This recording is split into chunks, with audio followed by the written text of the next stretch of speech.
Sheffield 2023, c'était une expérience vraiment particulière et unique pour moi. Je suis déjà du genre à stresser pour n'importe quelle compétition. J'étais juste pas prête à ce genre d'événement. Alors en allant à Sheffield, j'avais beaucoup d'attentes. Déjà comme d'habitude, mon premier objectif c'était de gagner, remporter la première place.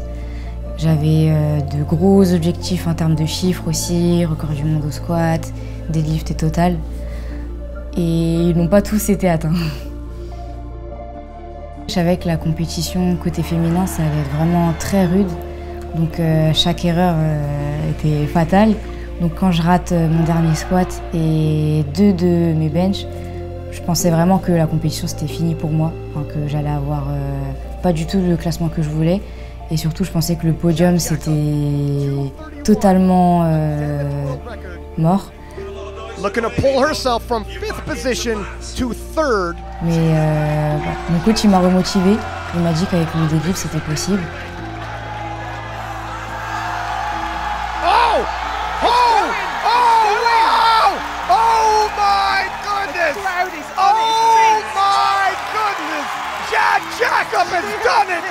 Comme c'est la plus grande compétition de powerlifting pour le moment, c'est toujours une fierté déjà d'y participer, d'être invité et encore plus quand on fait un podium.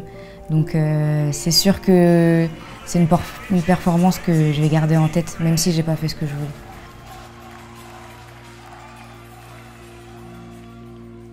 En allant au World 2023, donc le but c'était encore une fois de gagner, prendre le titre pour la première fois et avoir une invitation pour Sheffield sans avoir à attendre une wildcard. Malheureusement ça n'a pas été le cas parce que j'ai affronté Nat Richards et j'ai perdu. Elle a gagné donc encore une fois grosse déception parce que les objectifs n'ont pas été atteints et surtout ma performance globale à ces championnats m'a vraiment déçue parce que ça reflétait pas du tout ce dont je suis capable. Honnêtement, j'étais vraiment pas bien parce que ça faisait 2 échéances de suite où je faisais vraiment une performance qui me convenait pas du tout et 2 échéances que je vivais mal, surtout mentalement, psychologiquement. Je stresse beaucoup, ça fait que je sors des compétitions et je suis même pas contente de les avoir faites. C'était vraiment dur à vivre, j'étais déçue. Du coup, ça m'a permis de prendre du recul et de me dire que la façon dont j'abordais les compétitions, c'était pas la bonne. Donc voilà, pour ce Sheffield-là, les choses elles vont être faites autrement. Je suis contente qu'on me donne l'opportunité de prendre ma revanche. C'est dans ma tête tous les jours depuis la défaite au World. Je serai prête à 100% pour le rematch contre Nathalie. Donc l'objectif premier cette année, ça va être de gagner la confrontation contre elle. Au Girl Power, j'ai réussi à prendre le record du monde au squat, donc c'était de manière non officielle, mais il y avait de la marge et je compte le prendre officiellement à Sheffield, mais aussi pousser mon propre record du monde de deadlift et surtout prendre le record du monde au total de Nat Richards. Si j'avais réussi mon dernier deadlift au Girl Power, j'aurais pris, encore une fois de manière non officielle, le record du monde au total et cette barre je l'ai ratée pas à cause de la force qui manquait, mais à cause du grip qui a lâché.